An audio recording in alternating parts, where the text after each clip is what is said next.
Hello chess friends and welcome to Zarov's chess channel and welcome to a very special game that I decided to share today on my YouTube chess channel. This game was suggested to me by one of my viewers and I wanted to thank him also through this video. It's a game played by the top engine AlphaZero against Stockfish back from 2017, back from this 100 match game that Stockfish played against AlphaZero. And in this game I think we can answer the question how strong really AlphaZero was, because if you put now many of these AlphaZero games into the new Stockfish 13 engine, you see that basically AlphaZero played almost perfect chess. AlphaZero played many great games without inaccuracies, mistakes or blunders, and there are even some lines in which Stockfish 13 has some trouble to detect the best next move, which is really wild when you think about it harder, because these games were played in 2017, now it's 2021, so the Stockfish 13, as I said, has some trouble in some occasions to even find the best next move for the computer. So I decided to show that great game in which we have several moves like this, in which really Stockfish 13 has some trouble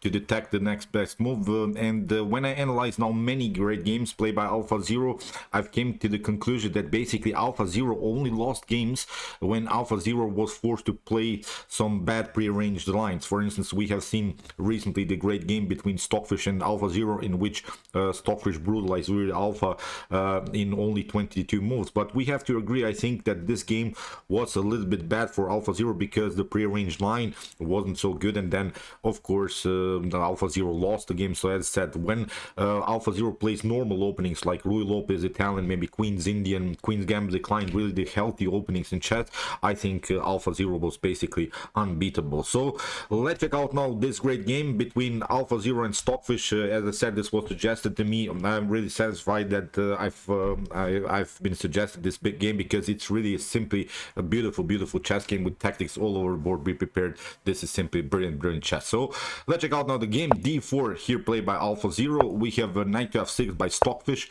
C4, E6, knight to f3, the counter Nimzo Indian setup.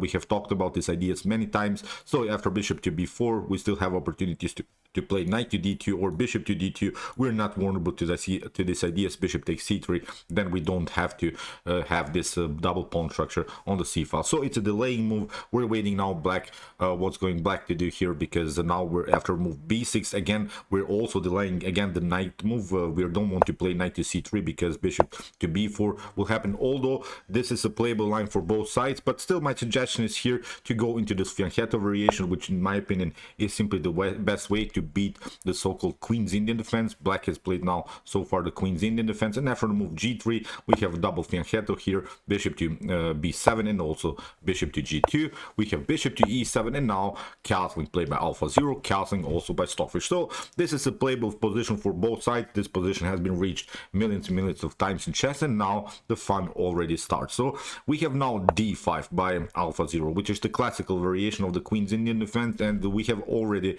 some dynamics in the center, so the game becomes really wild.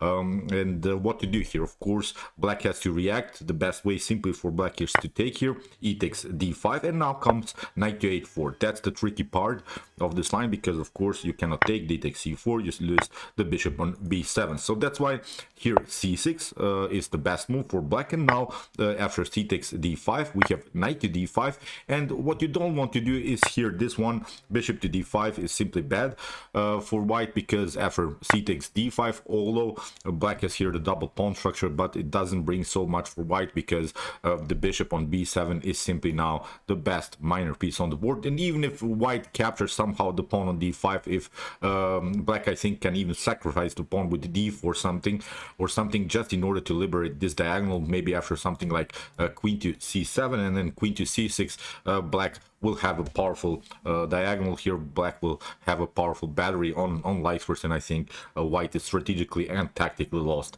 in this particular line. So that's why here after the move knight to d5, white sacrificed the pawn, but for the initiative, because now the knight can come on a very active square. Knight to f5, very dangerous. Now there are even some tactical ideas to sneak in with the queen here on g4. When the queen comes on g4 with the support of the knight, this is already a very dangerous position for black's king. So after we move knight to f5, we have knight to c7 by Stockfish, and now e4.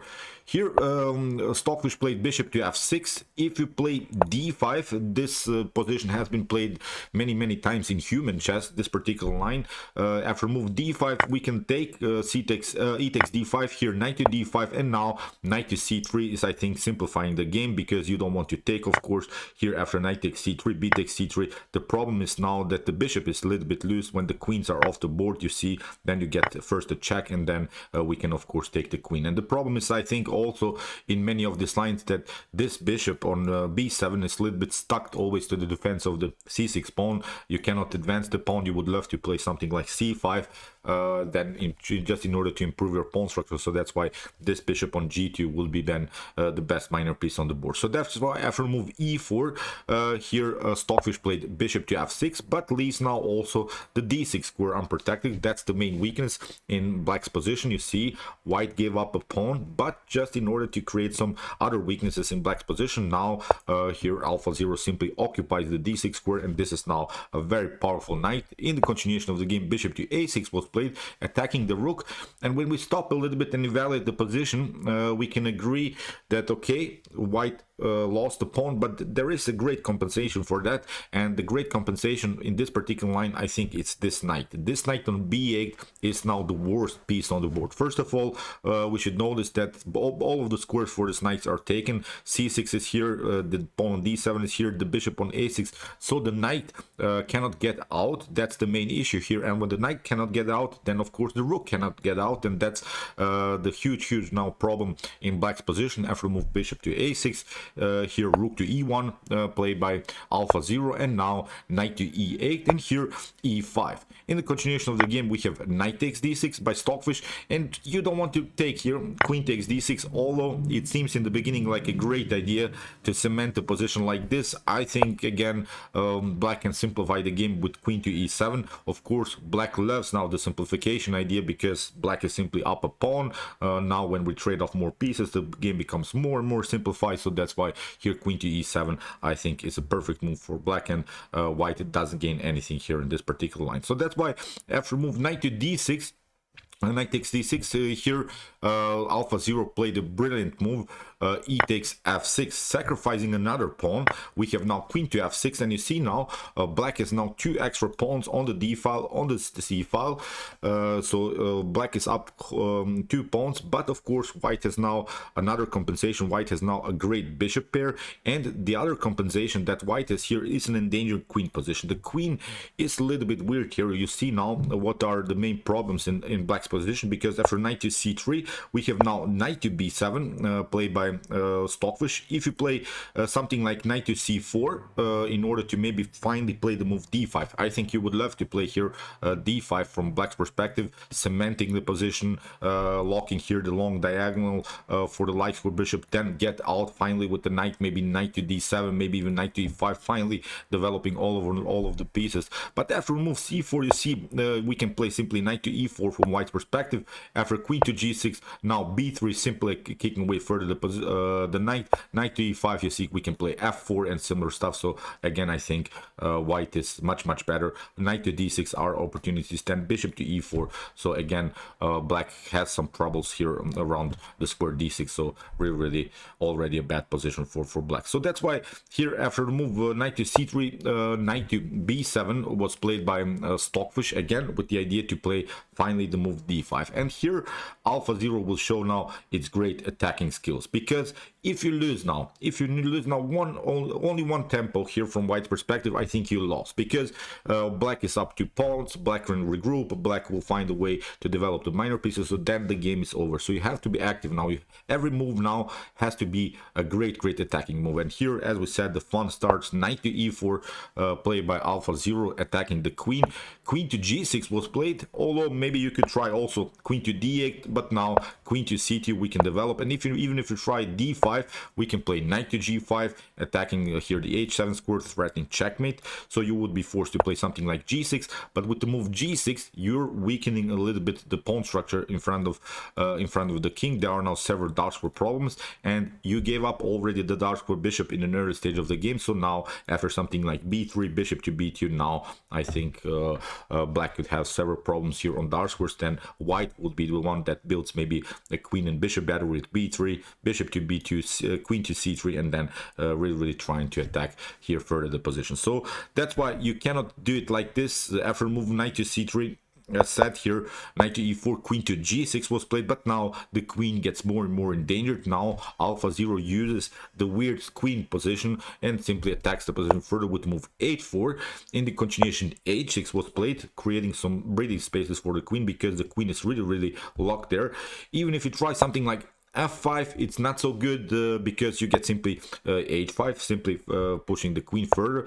Now after queen to f7, we have knight to g5 as a possibility, and now after queen to f6, this is the stunner, because you get queen to b3, you're vulnerable to some light square attacks. And now if you try d5, there is a great tactic. I've analyzed this line at home because it's really wild what happens. You still can play bishop takes d5, after c takes d5, queen to d5, really wild stuff. And now after king to h8, rook to e6 is here a possibility. You're even forced to give up the queen, because even if you try something like queen to d8, it's not possible. You get simply knight to f7, the fork. If you takes knight takes d8, and then rook to e8, rook to f8, it checkmate. So really brilliant tactics that AlphaZero has prepared here. So basically you cannot play the move f5 immediately. You cannot kick away the powerful knight from the central square. So that's why here after move h4, h6 was played by Stockfish, creating some breathing spaces for the queen. Now the queen has at least some kind of a square to escape. In the continuation, h5 anyway here by AlphaZero. And now after queen to h7, we have queen to g4. As we said, this is the move that we wanted to play. Now the knight is of course not on f5. You would love to play somewhere with the knight, maybe here something like knight to d6. So far of course not possible, but we'd love to do knight to d6 and then knight to f5. Then this position would be simply brilliant for white. Here after move queen to g4, king to h8 was played by Stockfish, and here if you try f5, it's not so good. Again, it seems like a dangerous idea, but we can play simply here queen to h4. Queen to h4 is perfectly fine, because if you take here f takes e4, then we can simply play bishop to e4, and the queen is simply locked. Here if you try queen to h8, we can still play bishop to g6, and I think here black is already in serious trouble. So we could even try here queen to f4 or queen to h4. As I said, if black now takes f takes e4, we can simply take bishop to e4. Now after rook to f4, first to check, and now after king to h7, we can also take out the rook to, bishop to f4. And now white is up the exchange, although of course black has now 2 extra pawns, but this rook's activity on the e file I think is simply too much to handle here on the second rank. So again, I think here white is simply much better. So after move queen to g4, as said, f5 was not played. Here in the continuation of the game, Stockfish tried king to h8, and now bishop to g5. That's the stunner of this game, and this is one move that actually Stockfish 13 at home had some trouble to detect immediately. This line was really suggested to me by one of my viewers. I wanted to thank him because I haven't seen this game before. After move queen to g5, it's really such a beautiful game, because the problem is now you cannot take. If you try h takes g5, then you get knight to g5, and there are now only 2 squares for the queen. If you try queen to c2 in order to escape with the queen, then you get simply knight to f7, and the game is over. You have to play king to g8. Now h6 is an opportunity. If you try, for instance, here the knight with the king, it's not good, because you get simply queen to g7. If you try now rook to f7, again it's not better, because you get simply rook to e8. Now you're forced here to play here king to h7, and now we can simply take h takes g7, and here the problem is now also this move bishop to e4, queen to h5 are opportunities. So it's simply a lost game. If you try here, maybe let's go back instead of this queen to c2 idea. If you try queen to g8, then we can play simply queen to h4. that's the main issue, because now the threat is simply to play h6 and then opening up the h file. So in order to defend the h7 square, black needs to play bishop to d3, but still we can play h6. If you try to take, it's not good. G takes h6, queen to h6. You can maybe cover with here bishop to h7, but now bishop to e4 happens, and here it's simply lost game again for black. So what to do here, if you don't react, if you play something like knight to c5, if you try to get your other pieces into the game, if you try to get some pieces into the defense, it's again not much better, because we can simply kick away here the knight b4, knight to e6. Maybe here we can still take with check, the king has to take, but now knight takes e6, and here comes the stunner, queen to d4, simply wins the bishop. So as we said in the beginning, the only defensive move that black has here is to move bishop to d3 to cover the h7 square, but now you see it becomes really a tactical problem here. Black can simply resign here, I think, in this position. So the king is simply naked. The rook will come into the game when we take out the bishop. Again, rook to e4, rook to h4 are ideas. So again, black is simply lost. So as said, here after move bishop to g5, we have analyzed now this idea after h6 g5. So here f5 was played by Stockfish, tried to play the fork on the knight and the queen, but again we have this idea, queen to f4. You cannot take, of course, because we'll simply take out the rook on f8. So after move queen to f4, here knight to c5 was played by Stockfish. We have bishop to e7, attacking the rook and the knight. We have now knight to d3. You see Stockfish is battling it out somehow. Stockfish is trying to fight here with the fork, with the counter attack against the queen, but now bishop to queen to d6, again also creating this battery. In the continuation, we have knight to e1, we have rook to e1, and now after f takes e4, here we have bishop to e4. The queen is attacked. You have to play here rook to f5. If you try now queen to g8, then of course we can simply take out the rook again. Black is simply lost. Bishop to g6 will happen. Also rook to e8 will happen. So again, I'm pointing out, as we said in the beginning, the knight is simply locked here. The knight doesn't have good squares. The knight is simply paralyzed here, and when the knight is paralyzed, as we said, also then the rook is paralyzed. So that's why after move bishop to e4, here rook to f5 was played. We have bishop to h4, we have bishop to c4, and now g4. We want, of course, to grab the rook without losing further material. Now after move rook to d5, here bishop to d5, bishop to d5, but of course now rook to e8 happens, and you have to cover now with the bishop. But the problem is now this move, as we said, the knight is simply so locked. So now the game is basically over. It's a +3 position here for white. In the continuation, we have c5, we have queen to d5, attacking the rook. In the continuation of the game, we have d6, and here Stockfish lost the rook on a8. We have now knight to d7, here queen to e4, trying to simplify the game. Knight to f6, queen to h7, and after king to h7, we can say, of course, that it's a much better position here for white, because white is up the exchange. Of course, you have to be careful because these are mobile pawns, but I still think you can block them. The bishop can, of course, be used as a good attacking piece, because many of these pawns are on dark square, so they can be really attacked by the dark square bishop. So here rook to e7, we have knight takes g4, rook takes a7, knight to f6, bishop to d6. You see now the bishop is taking now over in the continuation of the game. Bishop to e6, we have bishop to e5, we have knight to d7, bishop to c3, g6, bishop to g takes h5, now a3, and now simply bishop to f4, cementing the bishop, trying now really to take out this pawn. What we want to do now, of course, from white's perspective, is create only one pass pawn. When white creates now in this endgame one pass pawn, it's a much easier than to play. Here after bishop to c7, we have h4, we have rook to a8, we have h5, getting the rook behind, king to g6, rook to d8, here is f3, simply playing. Now many moves are played because in this top engine games, you know that the games are always prolonged at least for 100 moves. We have seen many great games even in 200 moves. So now basically here Stockfish, pardon me, AlphaZero is trying to get some kind of new attacking possibility with the rook here, rook to e1, bishop to c7, here finally b5, finally provoking some weaknesses. And now after king to h2, rook to e3 was played. played king to e7, rook to e4. Here simply trying to get the best squares on the board for the pieces, also trying to improve the position of the king. Now after move c4, here king to h2, h4, bishop to e7. Now we can take out this one. We have grabbed now one pawn. We have now knight to a4, attacking the pawn, rook to e2. You have to protect, of course, your pawns here. Knight to c5.